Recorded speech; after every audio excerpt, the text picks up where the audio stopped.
Welcome back, everybody, to another episode of the League of Inches podcast, Vegas preview edition. Off the bat, guys, very much apologise for this week, this being a couple of days late. A few of you already messaged, and we're very keen for this episode. Our apologies. We had it recorded, myself, Trav, and Isaac. Unfortunately, on Isaac's end, the internet just completely cut off.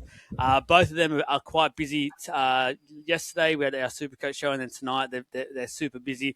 Haven't been able to find a way to reschedule. So off the bench, once again, I feel like he's now not just like the 19th man or the 20th man. He's now come into almost a run-on squad. There is some news coming shortly regarding him, but two in a week, Brent. Thanks for jumping on. And the crowd was and the community loved what they heard on Sunday. Time to back it up, mate. Mate, thanks for having me once again. That train and trial deal's looking all right to begin with, isn't it? Maybe showed a little bit at training, giving me a bit of a run on the weekend. So, yeah, back again. Good to be here, mate. Always happy to talk a bit of footy. Doesn't matter when or where. And, we'll see how we go tonight. Hopefully you don't see a dip in the viewing numbers, mate, but we'll see how we go. No, I'm sure we won't. And out there, guys, agenda-wise, we already obviously had something made up for Tuesday night. We're going to stick to it pretty much to a T just to make sure it was the same show. To be honest with you, since Tuesday night, not much has really happened newsworthy-wise that we can talk about really on air anyway. We're not one of those shows that's going to go too far into obviously what's happened with the Terrell May situation. So that will be steering clear of us for now. But yeah, we'll just keep it sort of relatively relevant and obviously going to TLT and things like that. So hope you all enjoy. Shout out to Caxton Street Brewing Company, our major sponsor of the podcast. Really much appreciated. And also bets.com.au. We'll be doing our best bets at the end of this show, which is carrying over from Tuesday as I've got the boys their best bets as well. So very keen to rip in there. Let's rip straight into things. So smash that like, subscribe button if you haven't already. Just a quick one as well. Just our overall competitions are still going. So we've still got entries open until I think it's Vegas kickoff. I need to double check the Supercoach one, but for the tipping comp, so thanks to bets.com.au for the $500 of prize money. If you haven't joined yet, there is a plenty of you who already have. Go onto the ESPN app and type in League of Inches. It'll come up. It'll ask you for a password. That password is LOI. For Supercoach, go and join our overall competition. As always, if you're a member of our Legends group, it's $500 cold hard cash for you to win. If you're not, $250. So it pays to be a member, that is for sure. And the league code 218174. So thank you very much as well to SC Rings for providing a championship ring for that competition. But here we go. Let's rip in. So straight off the bat, Mitch Barnett. So that was a busy day Tuesday. Woke up and basically got smacked in the face with the news that Mitch Barnett is leaving the Warriors at the end of the year. Unfortunate circumstances, obviously, with family and his daughter. No one will ever say anything about that. It's what it is, and I think every man out there, every father out there, mother, you name it, anyone with a kid, it would do the absolute same. So, firstly, a huge credit to the Warriors, Brent, because it's a situation where, look, there's been some in the past where you can probably question motives, and it feels like sometimes it's used as an excuse. But this one is pure facts and pure heart. It's tough to hear, but I love the fact how the Warriors actually dealt with this. Yeah, mate, absolutely. I totally agree with what you're saying around Barnett's reasons and motives. Can't question any of that. But in the same breath, I do really feel for the Wars. I mean, we see it time and time again. It always seems to be usually an Aussie player goes over there, decent player, sort of gets their feet on the ground over there, and then all of a sudden there's some sort of reason they got to come back. Obviously, this instance for Barney's a little bit unique, and obviously couldn't put any blame on him for that. But yeah, do feel a bit for the Wards as well. But yeah, obviously Barnett now coming back to Australia. I think probably next year, mate. I think there's been a little bit of chat about potential early release, but they'd want players in return. But otherwise, I'd say yeah, going to be a big coup for someone that will need a front rower or someone in the middle there for next year as well. Yeah, the juicy talking point here is obviously where he will go to. So in his interview, he did mention he wants to be close to Tyree. That's where he needs to go for the support for his daughter. So straight away, a lot of clubs out there are wiped out. A number of messages when it first erupted, and a lot of Storm fans were keen to have him and thought, oh, how good's this?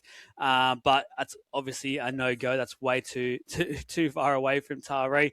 I think the South Side Sydney clubs probably are too far as well, so you can probably wipe away the places like Cronulla, the Dragons. I don't think that will happen.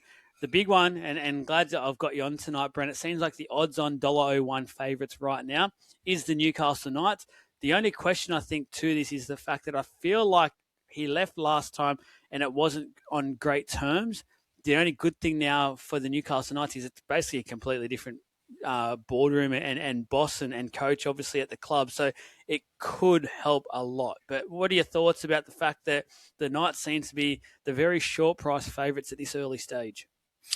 Yeah, absolutely, Jolly. I don't know what to read into it. And as you said, I think when he left us a few years ago, it wasn't on the best of terms. But like you said, completely different team there, different people, if you will. So, we could really use a decent middle as well. Everyone knows that. We've needed that for a while. Obviously, we picked up Trey Mooney badly. Like, it could turn things around for us pretty dramatically. That said, I mean, if the odds are that short, that's great to hear, but I'm not holding my breath just because of that, how it went down last time. And I believe comments were made as he departed. But, it's huge news, isn't it? Barney, when he's fit, he's up there. He's one of the best sort of middle forwards. You can chuck him on an edge as well. So I'd love the idea of it is great. I mean, he's not a spring chicken anymore. I think he's late 20s, maybe nearly 30 odd now. I think he's late 20s.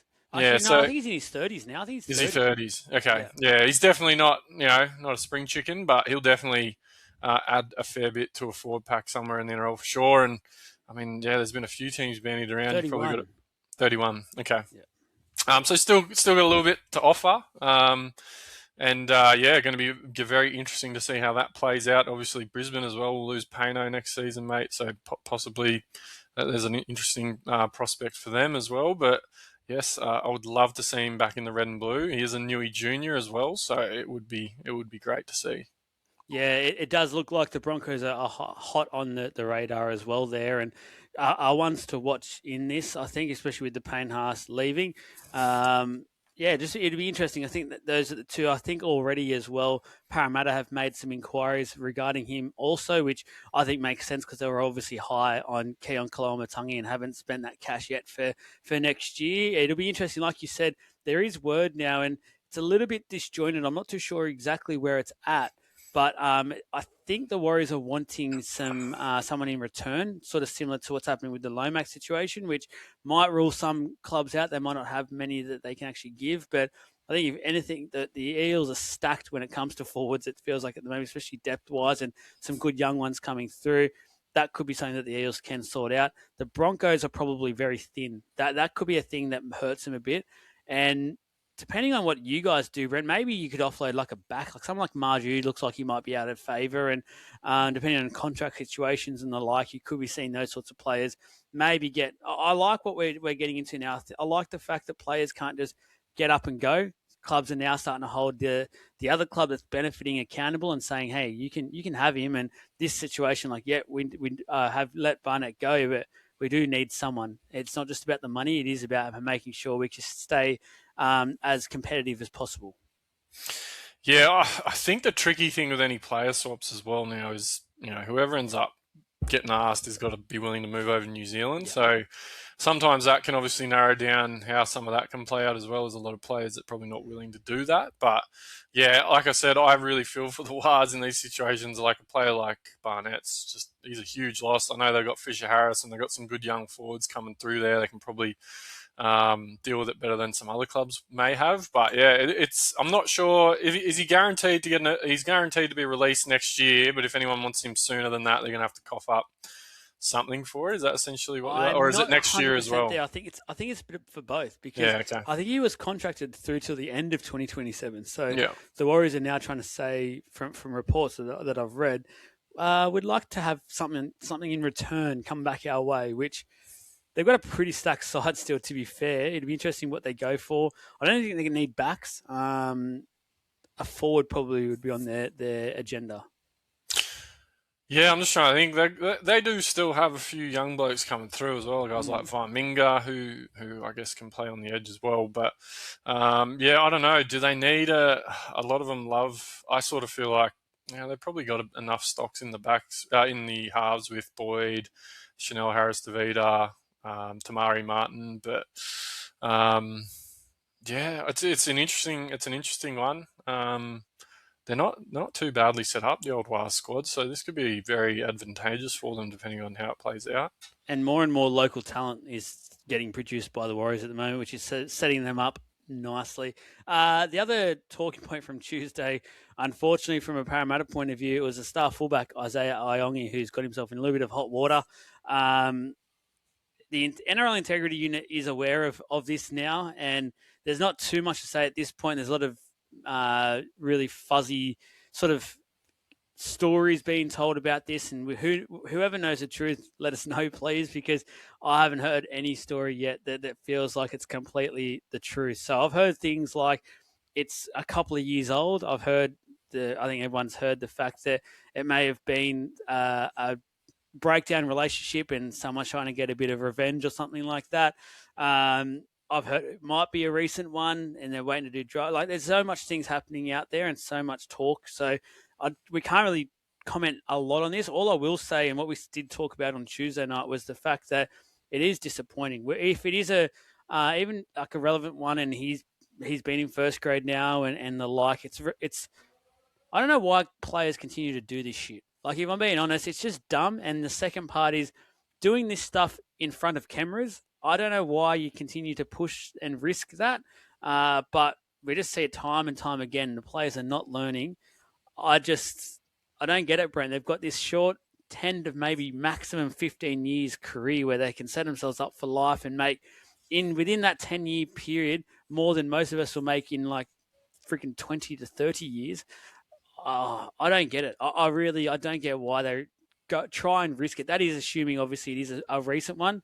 Even if it's not, it's just a disappointing decision to make. Yeah, I feel for him a bit because it's obviously one of those ones. Someone's got that pic of him in a private setting, someone that he's trusted. And if it is a relationship fallout, like, what do you do in that scenario where someone has things like that they can hold against you that, you'd hope not, something like never happens. But that said, I also agree with you in the fact that these guys are in privileged positions. They earn really good money. They need to be a little bit more careful, and like some of them could certainly use an advisor. I'm sure the May brothers probably could as well. But yeah, it's a tricky one, Jolly. I mean, we've seen in the past issues with players with substances very recently in the last few years in Trell and Braden Trindle and Addo Carr, and I guess the substances in those allegations, or whatever you want to call them, I would suggest is not as bad as what we're seeing with the Yongi. I know that it might not make it any better, but there's talk about if it's a medicinal prescription and all this and that. But yeah, I guess we just have to let the NRL do its thing, run its course, find out the facts, whether it is or isn't recent. It'd be very disappointing to see him miss any sort of significant time. That said, I think based on what we've seen, as I said, in the last couple of years with similar things, hopefully it means he doesn't miss too much time. Because he's awesome. He's an awesome young player, and I actually really hope it doesn't have some sort of other detrimental effect on him mentally or something else that sort of sees him go into his shell from a footy perspective. But I guess you just won't know. But yeah, it's a bit of a shame, isn't it? Like I said, with the positions of privilege these guys are in, they just need a little bit more careful. That said, I totally appreciate he's still a young bloke as well, and we've all been young and dumb and done things in the past. We can't be too critical, right? So, yeah, it's a tricky one, and you just got to be careful these days. And these guys are targets at the end of the day if something goes wrong, in whether it's a relationship or a friendship circle. We've seen it so many times. But yeah, hopefully you can learn from it, Jolly, and you don't want to see anything like this again from him, because he's a long-term fullback for the Eels and could be rep honours and all that sort of stuff. So hopefully they can get it sorted out and move on. He's a definite star of the future. There is no doubt about it. Hopefully, hopefully I can believe the fact that it is quite an old video. That would be the best, I feel like, case scenario in this. I'd love to see him play round one to build that up, that clash next week even further. The thing that worries me a little bit as a Parramatta fan is obviously everything else is happening at the moment, and the fact that club's basically taking the NRL to court now. That doesn't sit well with me in terms of maybe this will be the NRL's way of getting back to us a little bit at the moment and going, hey, Iongi, you're getting a 10-weeker. See you later type thing. Like I'm every day I look and refresh the NRL app and stuff, and obviously social media page. I'm like, please don't happen. Please don't happen. I'm just in part of my mind's going, this is going to be. They're going to absolutely stitch us up here. They're going to, yeah. We'll see what happens. Hopefully not. Hopefully I'm reading that wrong. And they treat the court thing as completely different. But we will see. Nathan Cleary cleared to play in round one. Remember we spoke about this on Sunday, mate, so I'm actually happy we're back to this. It's funny how the circle has basically come full circle there, but we were almost at the point where we thought, I can't see how he gets off it. Like from the things that we were looking at and the history of the judiciary and what it was like, we almost thought it's stupid. You basically just sent him for 3 weeks now. Like it's just a stupid decision. But the power of Ivan Cleary bringing Daddy along to basically roast everyone and Cleary's son, it worked. It's like the father that goes into the school after the teachers had a go at their child or something and just gets his way and they walk back out and he's just the biggest guy in the room. So I'm surprised he got off, Brent. I still am adamant. I feel like there was direct high contact made, which I've seen for the last 18 months means a suspension, especially with carryover points as well. I think this is set up and now a very dangerous principle. They've sort of backed themselves into a corner now, the NRL. I think there's going to be some very messy scenarios over the next, probably see the rest of the season, to be fair. We're only not even at round one yet because there'll be a lot of people that use this now when it comes to court cases and going to the judiciary. Yeah, mate, I'm the same as you. Like I said, take it back to Sunday, and I thought I don't think there's much chance of him getting it downgrade because of the action and all that sort of stuff. So, I mean, first of all, it sends a mixed message, right? Like they go from somehow giving him 2 weeks as a result of I assume the match review. I assume they have the match review committee or whatever as usual for trials. But to go from 2 weeks to then him pleading guilty, challenging it, and then getting off completely. Again, when you think, like I said and mentioned on Sunday, he's got that launching action into it, whether it was direct with the head or not, it was still contact with the head eventually. The intent, that's right. So it was a funny one. And I guess the other thing now is you talk about that they set a precedent or a benchmark now for the rest of the season. The most frustrating thing, I think, Jolie, is we're going to see one in the next month or 2 months exactly the same or not even as bad or worse, get something completely different. I think as a fan, that's the worst bit. All you want is a bit of consistency, and I guess you're trying to understand how they come up with these suspensions and rulings and different things to try and help inform yourself get a better understanding of the game. But they just don't do themselves any favors with these high shots and indiscretions where they're just, I don't know, it's like take a ticket in the raffle and see what you're going to get. But yes, it was Cles got off, so huge news for the Panthers. Obviously, huge news for that clash with Brisbane to open the season. Huge news for Supercoach, and Daddy Ivan gets the job done for his son, eh? I was really hoping from a Supercoach point of view, he was rubbed out for 3 weeks. It would have really changed some things up and made some people have some big plays and changed teams drastically. So that was a little bit disappointing. But yeah, Daddy did it. Daddy daycare. It struck again, and do you reckon they both wore their 4 rings in? 100%. They're probably going, look at this. We've got the ultimate power here. Who's your daddy now type thing? And they all just bloody scampered. Oh no, you are Ivan. You are. But look, it does set up again. It sets up some blockbuster games. Penrith have a very tough opening, basically month of football. So they needed him there to be a chance. It's I don't like the fact that people have been saying that he should have got off because of that either, though. I think that should be totally irrelevant. I don't care what type of game it is. If a player's done the crime, do the time. Like We don't get to speed and just say to the cop, me bloody pizza is ready. It's been 10 minutes now. It's getting cold. I'm rushing. Like, they don't give a shit. Like, it's just if you went out with intent in a trial, which was weird. We spoke about it on Sunday. It was weird, and tried to put a shot on, and it backfired. And yeah, I don't like the whole because it's round one, he has to be there. The game's better for it. Of course, the game's better for it, but don't go and do an illegal play to then get all risk a suspension, which I still think, and I know there'll be people that disagree. I still think it should have at least carried a 1 weeker, maybe 2.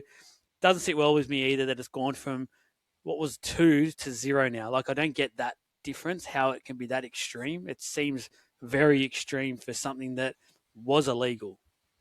And it just confuses everyone now, right? Moving forward, you see another one and now it's like, it's contact. Yeah, you see something similar, you're going to think the same thing, but are you going to get a suspension or not? I mean, had he not challenged it, he'd be copping a suspension. So it's very interesting.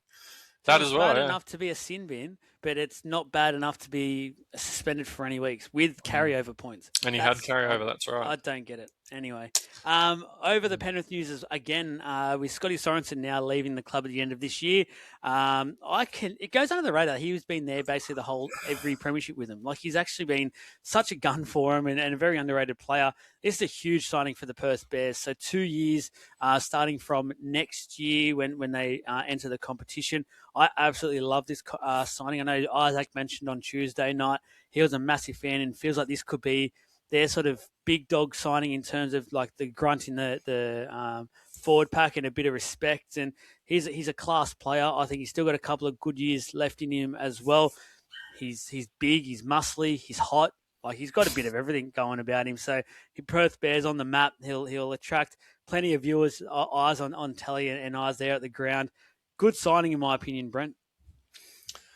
Yeah, it was. They've needed to probably get themselves a couple more established guys, and he's a great one to start. So you'll have, I guess, a bit of a leader there. And as you said, he's in good shape, and that's a reflection of how he trains and carries himself. So I know that he's held in high regard by the players in his playing group. So yeah, good coup for the Bears to hopefully establish a good culture over there to begin with. You can play in the middle. You can obviously play on the edge. So. He could play a role. I think he's early 30s now, Jolie. So actually, he's still got a good couple of years out of him. And then, with a guy like that, I think when I've heard him speak, he speaks pretty well. So you never know if he's sort of thinking about a coaching gig or something like that lined up afterwards. But I think it's a good little coup for the Bears, and definitely shores up the pack a little bit. Yeah, I'm hearing there's a couple more on its way as well, Perth Bears fans. So expect a couple more signings very, very soon. Just finally, I'll just quickly mention as well, because this was actually pretty big news yesterday. Brandon Smith, his scans have come back, and apparently it's not as bad as he initially thought. I remember I listened to the Triple M podcast yesterday, and Charlie White, the producer, mentioned he was in direct contact with him, and he was saying he was worried. He was stressing, saying it wasn't a good one, and he was thinking like 10 weeks or something. So that isn't the case. He'll be out for about 2 to 3 weeks of the opening part. I think the Bunnies have a bye in round 4, if I remember correctly. So to be honest with you, I think they'll probably play this safe, especially a calf early on. I don't reckon we'll see him before post that bye, in my opinion. So round 5, I don't think we'll see him till. So what do you think, mate? Yeah, I agree, mate. I think I usually take most of my injury news from physio. He seemed to think it was a moderate, which can be 3 to 6. So I agree with you in that it probably will be safer. It'd be silly for him to run him out before that bye. Just give him that month to get it right, especially with calves. They can be a bit niggly, a bit recurring. So, yeah, big news for Supercoach. If he misses a month, it's still pretty tricky, but you could probably sit on him. But I'll leave that for the Supercoach experts to delve out. Fingers in pies here. Brenty's going to go and have a bit of he wants to shot on the Supercoach show as well. Boys, let us know. Does he get a spot on the Supercoach? He's got to be booked out every night. Thanks, Brenty. I appreciate it, mate. Shout out to that nickname that came back the other day. Everyone was a hit. It was a hit, Jolie. So well done, mate. You've brought something back that I haven't heard since high school. So I must admit, I didn't realise I was saying it at the time. So if you don't like it, I apologise. But if you're happy with it, all right, keep it brings going. me back to my youth. Usually, back to my heyday. usually nicknames make it shorter, but I've just managed to make it longer. But it's a bit more personable, I think, Jolie. No, I don't. It reminds me of winning athletics carnivals and just being a prime athlete back then. So keep going with it. Every time you say it, I just have little flashbacks of holding one of those blue ribbons. So let's get into some TLT Vegas. So team list Thursday it is now. So still TLT for the Vegas. So Knights first up, mate, and some big news. Captain Caleb Ponga is fit. He will be playing at fullback. The bigger news as well is the halves pairing. So it seemed like it was set that Sandon Smith and Dylan Brown would be the halves. Not the case. There's a reason why Dylan Brown played on the right the other week, and it's because it's now Sharp and Dylan Brown. Dylan Brown playing halfback, and that pushes Sandon Smith to the bench. Whoa. I've got a few things to say on this, Brent, but I'll get your thoughts as the fan here for the Newcastle Knights. What do you think of all this makeup? Yeah, look, Jolie, so same sort of thing, right? Like, always question marks over this has been one of the biggest talking points for, any team probably throughout the off-season. And that's where they've landed. Yeah, look, my first concern is, I guess, is the kicking game. So we don't really have a natural half in there from the perspective of a kicking game, whether that's yardage, long range, short, red zone attacking kicks. I mean, Brownie's probably a little bit better in that attacking red zone if it's on the ground, but my concern is yardage. Ponga can put his foot on a ball and get a bit of distance, but he's got a bit of a the foot. LaFranchi? The Anthony LaFranchi. Liz Frank, that's the one. There's some question marks there. I presume he'll goal kick now that Sandon's not in the starting side as well. But, yeah, I guess it'll be interesting to see. Obviously, Crossland will be at 9 now. At some point, I expect he'll roll into the middle and play more of a lock-type role, and Sandon will come on and assume that hooking role, and maybe he can get out a hooker and put some kicking in. I don't know. But, I mean, to be honest, I think if they can stay fit, they'll be dangerous, but there's definitely going to be some fundamentals that I have some questions about in terms of who's leading them around the park. Is it Dylan? Is it KP? Is it someone else? I don't think it'll be Fletch. And then, as I said, that kicking game is going to be interesting to see because none of them, I think, are natural in-game kickers. But I just think Fletcher Sharp's too good to not have him in there somewhere as well, Joel. So, yeah, I don't know. Whether or not, I don't know how else you can fit him in there. It's tricky, apart from Crossland being maybe lock and Sandon 9, but I don't think Sandon's best position is 9 either. So, yeah, it's just weird. Holbrook has alluded to he's not necessarily set on it either, so I guess we'll see what happens. But, yeah, I got my reservations. But I don't know. I guess if they've been doing the reps in pre-season like that, then let's see what they can dish up on Sunday. Yeah, I think Crossland will spend some time at lock. I think that'll be his second stint, though. I think he'll definitely start at hooker. Sandon will obviously come off the bench and play that. I don't think he'll play in the halves. I'm a bit confused by this, mate. I don't get why your prize signing for the next 10 years, basically, in Dylan Brown is now out of position and on a different edge. He's a naturally left-sided player. He plays off the cuff. He just finished playing for the Kiwis. This was his last competitive game anyway in that series where he was the player of the series. He should have been the golden boot. I think everyone out there agreed on that one. The only people that didn't was the crazy judges who need to be sacked immediately from that voting because they had an absolute shocker there. I don't get why how you can watch that series. You come back, and then I'm always big on whether they're a big money signing or not. You play these sorts of guys in their best position where you'll get the best out of them. So in my eyes, and I've watched Dylan Brown for a number of years now, he's had that many shots at being a 7 for the Eels when he was there. He's not a 7. He just flat out is not a 7, and I don't think he ever will be. I shout out to Savs over at XC Experience. He put up a post the other day about coach's obsession at the moment with putting 5'8s to halfbacks. Like this weekend, technically, every 7 that's listed, probably at their best position is 5'8". It's just crazy how it's all worked out, and I don't get why coaches are obsessed with this at the moment.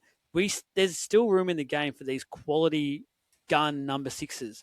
Leave it be. Let them be 6s. Let them be off the cuff and play their best running style, because now it feels like even just a 7 on their back, it feels like you're great. They can't breathe. Like, I don't know if you're too worried about it as a fan, but like what I'm looking at, I don't like the look of it. And I love the fact that Sharp will now play a lot closer in and be active on the ball. That is 100% fantastic for the Knights. But I don't know.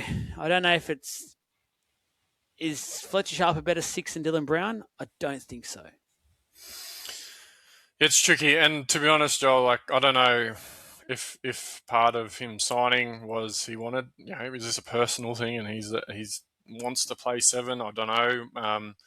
There's parts to Luai last year at the Tigers. Yeah, and I hear what you say about what you just said. I honestly do think it's going to be a little bit of a number on the back situation, and as we saw last year with Sharp and Ponga, we didn't really have that traditional 7 last year either. Like we were always searching for it, and there was issues with Gamble and Hastings and Cogger, whoever it was. We never had one, right? So they were getting into acting half first receiver and just playing sort of off the back of each other. This is a little bit different now in that we've signed this bloke for $13 million and he's got the number 7 on his back. With that comes responsibility. It's sort of like the quarterback in a gridiron team, if you will, NFL team. There's a bit more responsibility with it, and there's an expectation for you to lead the team around to the right areas, get to certain points in the park, your kicking game and all that. So definitely some big question marks on that sort of stuff with Brown. Eyes up footy-wise is as good as anyone in the comp from a halves perspective, right? Like when he's running and just playing what's in front of him, that's his strength. So again, I don't know who's going to get into that acting half first receiver type role. Maybe there's some silly business going on from Holbrook that we haven't seen yet, or maybe there's a late change to the team list and maybe somehow Sandon finds his way in there. But as long as Ponga's still there, I don't know how they fit Sharp and him in there any other way unless someone like Marzu or Dom drops out and Sharpie goes on the wing. But Holbrook's already said Sharp hasn't done any reps on the wing all preseason, so that's sort of going to be out the window unless there's an injury. So I'm just sort of hoping. Sorry to cut you off. I'm just worried about the fact that your 3 spine players right now are basically very similar players. Mm-hmm. There's no organising. That's what I like. I know Fletcher Sharp's a better player than Sandon Smith, 100%, every day of the friggin' week. But what I wanted for the Knights and what I thought would have suited them better is just to have that guy out there who can just organise and just be the conductor and let the likes of Ponga, Brown, wherever Sharp ends up, play their natural games now. And I hope I'm wrong. I hope we're watching on Sunday and it just works. I would love to see that work because it'd be bloody exciting. It's going to be fantastic footy. It feels like they might get in each other's way a fair bit, or one will feel awkward about things and just sort of stop. So I don't know. I hope I'm wrong, like I said, Brent, but it just feels like there's 3 now very similar players in this side and something has to give.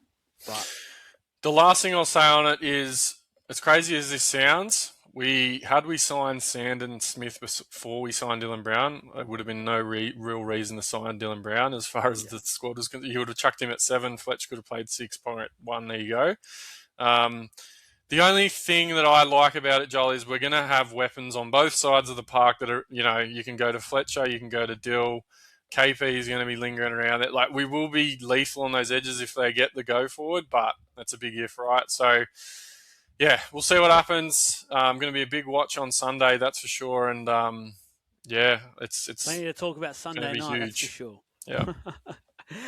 Mooney is a confirmed starter as well, guys. You probably already all know that by now. But remember, Tuesday about 12 o'clock, everyone went into meltdown, especially the Supercoach world, because there was talk he was going to be coming off the bench, which wasn't great. And just finally, McEwen wins that vacant edge spot from Pierce Paul. I'm so excited to see him play. I hope he gets some good minutes. I'm a little bit worried with Ken on the bench, and who actually I thought had a pretty good trial period.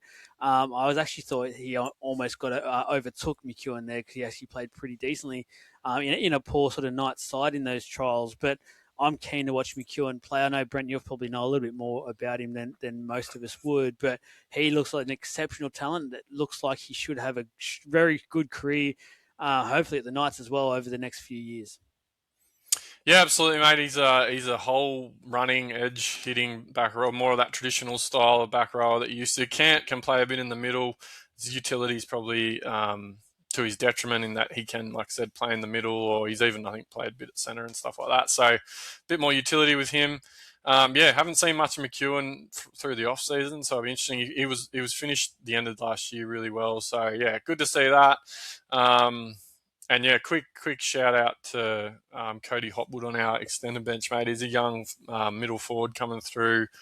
He's had rep honours already, and I really hope we can hold on to him because he's going to be one for the future that will help us in the middle. But yeah, I'm not too unhappy with the squad. It's just going to be a bit of a what are we going to get this year on Sunday?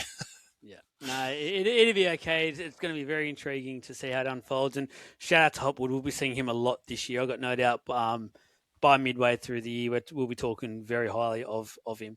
For the Cowboys, the opposition for the Knights on the weekend. So Clifford has won the 6th jersey. It was highly touted, so it did happen. He won it through that trial game, which I thought he was actually pretty good playing as well and worked well with Tommy Dearden, which means the centre pairing, Purdue is pushed out back to the centres with Tommy Chester as well, who's been declared fit. What are your thoughts around this whole 5'8" pairing, or I guess selection here, Brent? Because we got a bit fired up on Tuesday night about this, because what I don't get and what is sort of doing my head here is the fact that they came out and said Purdue spent 80% of the preseason training at 5'8". That was the word coming out of the Cowboys camp. He's now then put back to centre. I don't get that. I know that Clifford was good during the trial game, but it feels like this whole plan of attack that they had building into this season's now gone out the window, and it's a big change. It's in your halves. I don't quite get what's going on here. I don't know if Toddy Payton's losing his absolute marbles here, but I don't get why a guy who's trained 80% of his time preseason at hitting a certain position is now elsewhere. Yeah, vintage Toddy Payton potentially, but yeah, same thing. And I think he actually had never played centre his whole career. This is Purdue until he made his NRL debut, I'm pretty sure. So like he's a 6. I know there's some criticism of him playing 6 for Supercoach purposes. He hurts Drinkwater a bit, but yeah, interesting one. Like I said, I think Clifford was really good in the trials, and that's probably tipped him over the edge. He's got probably a better kicking game than, I'm sure he'd have a better kicking game than Purdue. His kicking game is definitely a weapon, old Clifford. Whether it's a long kicking game, you can put bombs up, all that sort of stuff. So whether or not part of that is part of the decision making, but again, there's plenty of depth in those Cows outside backs. So yeah, it's interesting. Whether or not we'll see it remain, I guess remains to be seen as well, Joe. It wouldn't surprise me to see him chopping and changing that combination depending on how poor Clifford goes. But yeah, from a Newcastle fan's perspective, I feel like they've probably got their best 1 to 7 in terms of like where Purdue is as well in that back line. So I probably would have rather seen him play at 6 coming up against the Knights, but I think the Cowboys will be better for this makeup that they've got at the moment. Yep, absolutely. And the other big news for the Cowboys, Helam Lukey gets the starting edge spot, which I love. I think his form in the trials just spoke undoubtedly that he deserved that spot. It does push Bateman out to jersey number 19, so he's on the bench, but feels to me like he's a bit on the outer now. I know he can play a little bit of middle and started that towards the back end of last year, but I don't know if he'll be entirely happy playing up in North Queensland, playing in the middle. I don't know if that's where John Bateman wants to finish his career. But anyway, he has no choice because Lukey is an absolute gun and he just needs to stay fit. He'll be right up there. And I'll make a little prediction now. I think if he can stay fit through to Origin with his 19-man squad now, he could be a bolter for the Queenslanders on the bench with his now extra 2 spots. So it'd be good to see what he can do there. And the other little talking point, Marnie obviously is a hooker, but Sonny Luke, obviously the guy who signed literally about a month ago. He was originally a New South Wales Cup deal with the Bunnies. Obviously, it doesn't look like he's getting a shot anytime soon there. They've got 3 very good hookers at that club. He's gone up there, and I was worried about this at the start. He's now got that 14 spot and looks like he will come on and play some minutes. I'm probably anticipating about a 15 to 20 minute mark, Brent, towards the back end of a game, which will give Marnie still about that 60-minute slot, which is plenty of time for him to run amok. But a very interesting little selection there. Yeah, you know what I'm thinking, Joel, as well? The thing that throws me now is like Jolie. Jolie, sorry. I'll just default to Jolie. Thanks, mate. The thing that throws me a little bit now is like, how do you make a read on these six-man benches? Like, for instance, you look at Newcastle, you just assume Sandon will get on at some point. I look at that Cows bench and I think, well, does Sonny Luke actually get on at some point? Just noting that Peyton, he was noted for wanting to play Robson for 80. From memory, I think he pretty much played Robson 80 all the time. So when we now look at these benches, obviously there's going to be at least two players on that list of six that aren't going to get on. And you're now just trying to figure out, well, what does that look like? Is Sonny Luke just there in case something happens to Reed, or is there a plan for him to get some minutes intentionally? This is the sort of stuff that makes it tricky for Supercoach, and we're just not going to know until we see it. And that said, it'll probably change week to week. But definitely Reed was someone I had flagged Supercoach-wise, Jolly, and I'm now a little bit more hesitant on him because Luke is there, but again, how we see coaches use these six-man benches will be interesting, and I think it's just going to change week to week. So, yeah, probably still a good solid 60 minutes for Reed at least, which will probably see him be relevant, talking again Supercoach. But, yeah, very interesting to see Sonny Luke pop up on that list for sure.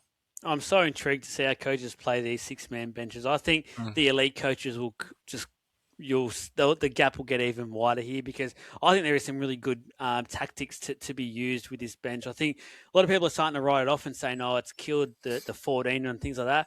I'm the total opposite. I think this adds an extra level to the game now, and I'm so keen to see tactically where this actually goes and what it can produce. And it also helps protect those early minute, which we've seen many of the last year or two, those big hit off the kickoff and things like that. If the player does get concussed and he's out for the game, we're not seeing teams get impacted where they're literally a player short within 2 minutes of a game, which I've thought for a while now, said it in our pub chats at the end of the year.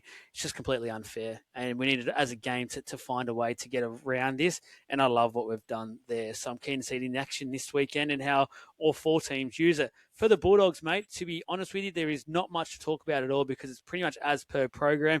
No real surprises. Burton's been declared fit, so that's good news for the Bulldogs. But before that, both wingers are declared fit as well. So Kraz and Montoya have both flown over and apparently will be both taking the field, which is a great boost for the Bulldogs because their backline was starting to look a little bit thin, even though they've got that great centre pairing. Now with Kraz and Montoya there as well, it's a fantastic looking backline that can do a lot of damage to the Dragons this weekend. Karaz being there, even if he's injured, mate, just to have him there knowing the work he can do. I know they've got the bye in round 2, so there's some out there who thought they'll just rest him and just get him through. Same with like Burton, but mate, it's Vegas and the big guns are here. Yeah, as you said, it's almost not boring, but yeah, there's not too much excitement happening with the list. I guess interestingly for me is the makeup of their bench is an interesting one. You got Kurtman, Sean O'Sullivan, and Turpin on the bench, so three small amount. I know Man can play in the middle and gets through his work there. So whether or not that means some bigger minutes for someone, I suppose both their edges can play 80, but Sam Hughes and King probably don't need to. But yeah, I think they've again named a pretty strong side. Leo's obviously out for a little while now, so a little bit of an adjustment there. But yeah, they look pretty good on paper if they're all fit, don't they? Yeah, no, they absolutely do. And I guess on the bench, it just shows that 2024 utility signing frenzy they went on. Still coming to haunt them a little bit. They just can't get rid of these utilities. They're everywhere for the Bulldogs. So probably help them in the long run, to be fair. It did some great things for them last year. For the Dragons, a couple of good talking points here. So Setu 2 has won that vacant wing spot. I think it was very obvious after the trials and where they were naming both him and Farley. Farley played a lot at centre in the trials, which for mine just wrote to me and told me he was not playing wing for round 1, where Setu 2 got all the chances to establish himself. Thought he played pretty well. There is a little bit to work on. He's not young either. He's a pretty, I think he's about mid-20s. Great to see that story that came through midweek. Completely forgot. I think it's League Central, I think that their name is. Put a great piece together about his rise and how he's gone through. It's a remarkable story. Very happy for him.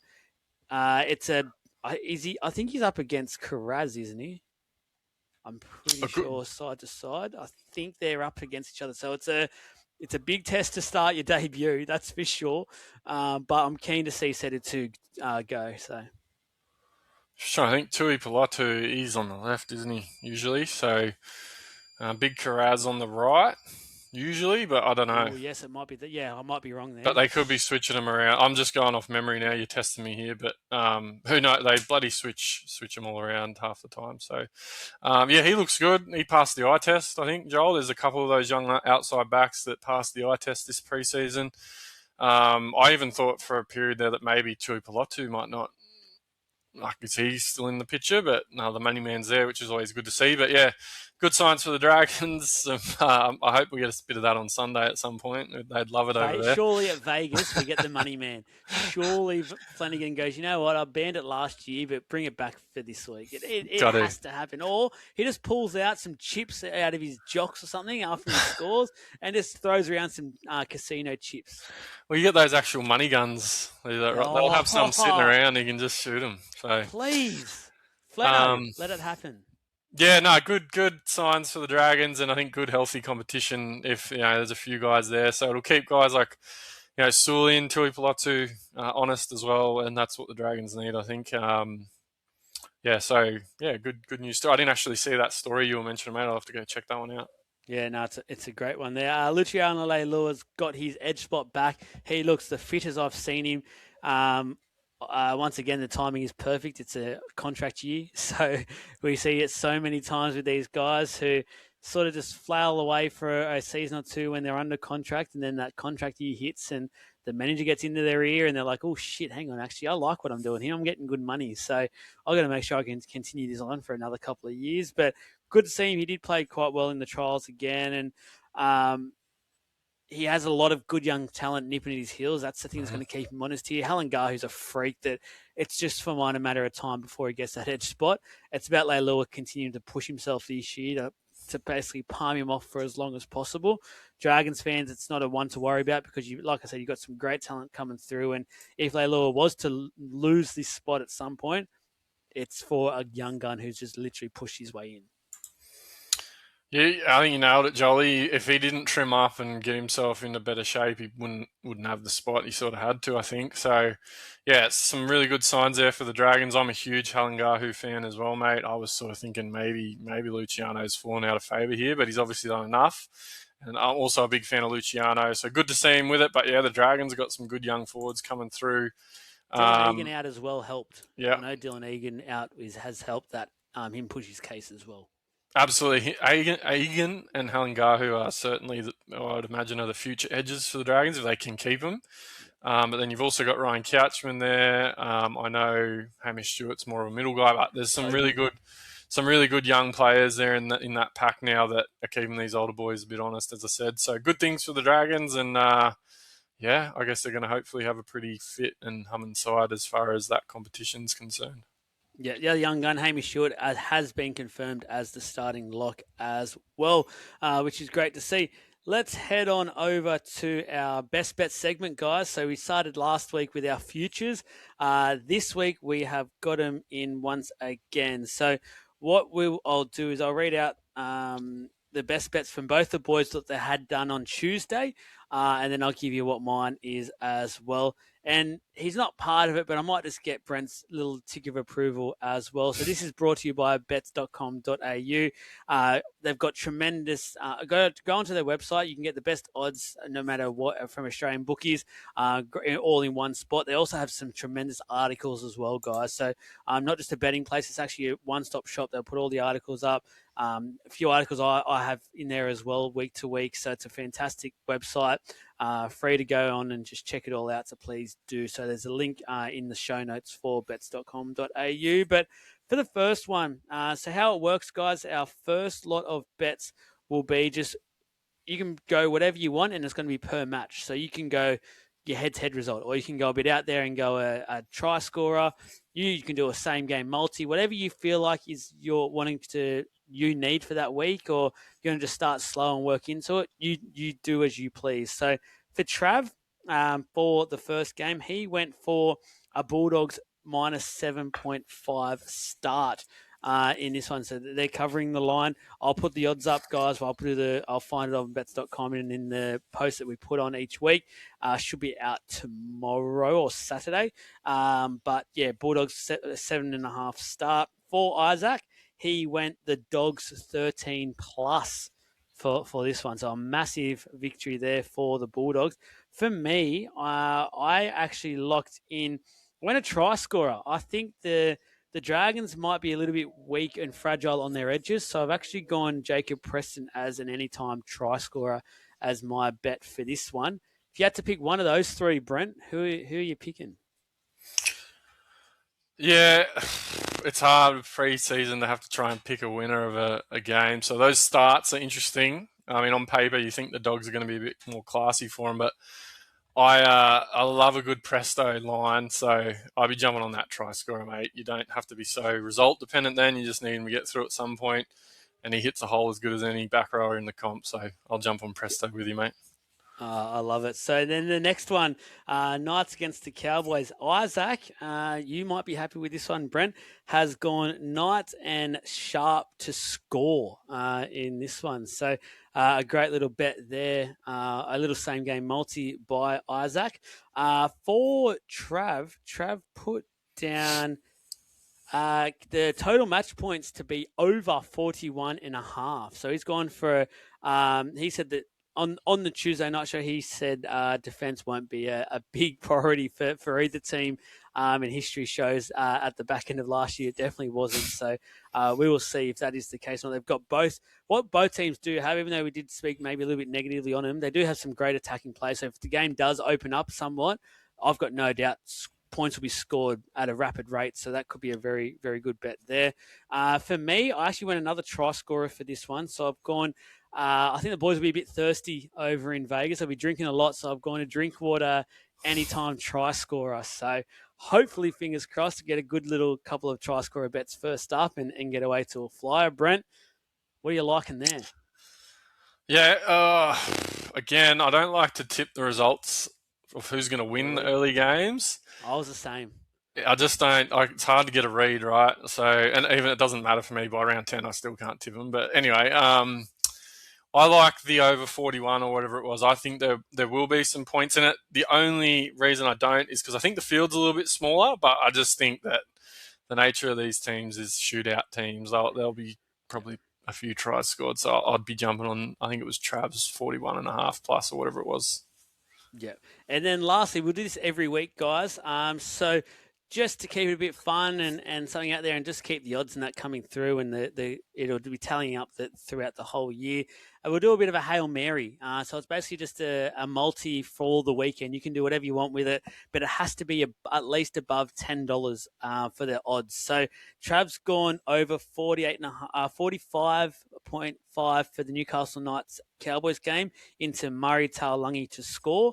Then he's gone into that Jacob Carraz anytime try scorer. Christian Tuipulotu, the money man, try scorer, and over 30.5 points.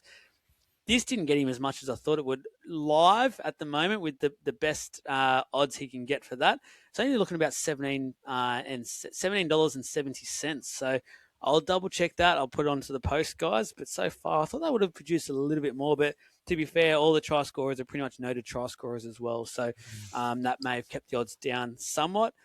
For Isaac, he's basically just combined these other two bets for the game into a multi and has hoped that it all pays off. If it does all pay off, he'll be in for a huge start to proceedings this year, which will make me extremely nervous. For myself, my Hail Mary for this week, Vegas round, I've gone the Cowboys to win by 1-12. Sorry, Brent. I forgot you were going to be on air with me tonight. The Bulldogs to win 1-12 as well.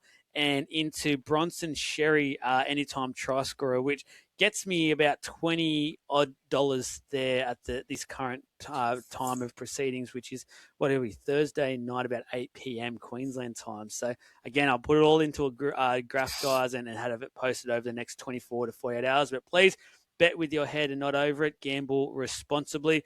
That's it, Brent. How good. Vegas time is here. Sunday morning, I'll be waking up, making myself a big brekkie, and then plonking my ass on the TV and saying to the missus and kids, I'm here for the day. Leave me, please. Let me just sit here and enjoy some rugby league. I'm even that keen just to watch the Super League. That's how keen I am for this day. I'm keen to just sit there, plonk me fat ass there, make an indent in this couch once again. It's footy season, so I've got the indent to start. Haven't touched the couch for about 4 or 5 months now. I'm keen. What about yourself, keen? Mate, super keen. Knights potentially going to destroy my weekend very early. How good is it? Rugby league. But, you'll take the good with the bad. But, yeah, super keen, mate. I feel like the off-season's gone pretty quick, to be honest. So stoked for it to be back. Just keen to get the footy back on the telly again, Supercoach, all that stuff. So jump in the leagues, get in your footy tipping comms, do all that because it's back, baby.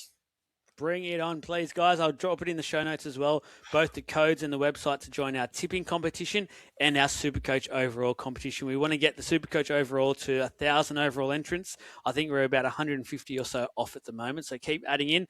And I think the tipping comp, we're up to a couple of hundred in there, almost 5, I think. So it's been going off. So thank you, everyone who's joined so far. Like, subscribe this podcast. We'll be back again into normal proceedings from next week. And just quickly, Brent has jumped on board. He'll be back weekly basis. He's coming on for the Sunday, which will be turning into a live show from this Sunday, guys. So jump on. I'll put a post out on Sunday. We'll be talking all things post the games from Vegas. I'm sure there'll be some fallout. There'll be some cranky and some happy fans. We'll be there. We'll be answering everything. Very keen for it. So we'll see you all Sunday. Goodbye for now.